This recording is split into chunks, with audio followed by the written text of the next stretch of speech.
Hi guys, welcome to my channel. இப்போ நம்ம கிளாஸ்ல என்ன பார்க்க போறோம் அப்படினா டபுள் செயின் ஸ்டிட்ச் பார்க்க போறோம். சோ அதுக்கு தேவையான things வந்து டபுள் கலர்ல thread எடுத்துக்கறேன். சோ இந்த டபுள் கலர் thread வச்சு நம்ம எப்படி டபுள் செயின் ஸ்டிட்ச் போட போறோம் அப்படிங்கறத பார்க்கலாம். சோ இப்போ ஸ்கேல் எடுத்து ஒரு கோடு போட்டுக்கறேன்.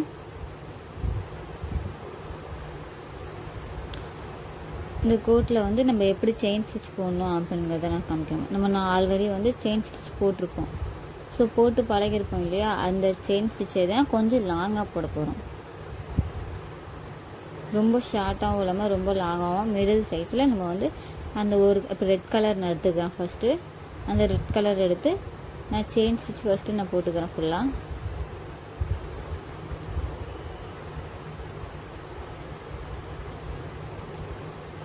நாட் வந்து நான் ஒரு 4-5 தடவை இல்லைன்னா ஒரு பேஜ் ஃபுல்லாகவே நீங்கள் ட்ரை பண்ணி பாருங்கள். ஒரு கிளாத் ஃபுல்லாகவே ட்ரை பண்ணி பாருங்கள், ஒரு 1/4 மீட்டர் சைஸில். ஸோ அந்த மாதிரி ட்ரை பண்ணி பார்த்தா தான் உங்களுக்கு வந்து நாட்டுக்கு வந்து கரெக்டாக வருதா இல்லையான்ட்டு நீங்கள் போட்டு பார்க்கலாம். நிறைய பேர் நிறைய மிஸ்டேக் பண்ணுறீங்க. ஸோ நாட் போட்டாச்சு இல்லையா. இப்போ நெக்ஸ்ட் கலர் வந்து நான் வயலட் எடுத்துக்கிறேன். ஸோ இதை எப்படி போடணுன்னா, அந்த இப்போ நான் கிளாத் இடையில வரும் இல்லையா, இது ரெண்டுத்துக்கும் சென்டரில் ஒரு ஸ்பேஸ் இருக்கும். அந்த ஸ்பேஸ் வழியாக நான் த்ரெட் எடுத்து ஒவ்வொரு இதுக்கும் சென்டரில் நான் அந்த ஸ்டிச் போட போகிறேன். இப்போ நம்ம ஆல்ரெடி ஸ்டிச் பண்ணியிருப்போம். அந்த ஸ்டிச் பண்ணதில் சென்டரில் இந்த ஸ்டிச் பண்ணணும். இதுதான் வந்து டபுள் செயின் ஸ்டிச்.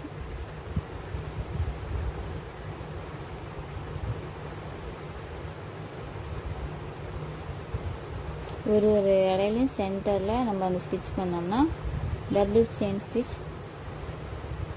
போட்டு முடிச்சிடலாம். ஒரு 2-3 தடவை ட்ரை பண்ணாதான் கரெக்டாக வரும்.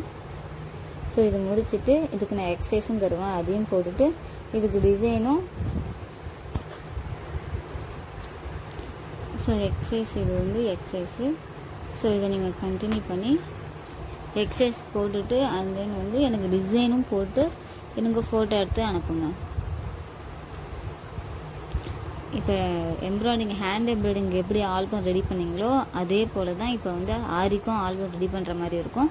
ஸோ அதுக்கேற்ற மாதிரி நீங்கள் வந்து பாக்ஸ் போட்டு டிசைன்ஸு அப்புறம் எக்ஸசைஸ் எல்லாத்தையுமே பாக்ஸ் போட்டு ஃபினிஷ் பண்ணிங்கன்னா உங்களுக்கு வந்து கடைசியாக ஆல்பம் ரெடி பண்ணும்போது உங்களுக்கு யூஸ்ஃபுல்லாக இருக்கும்.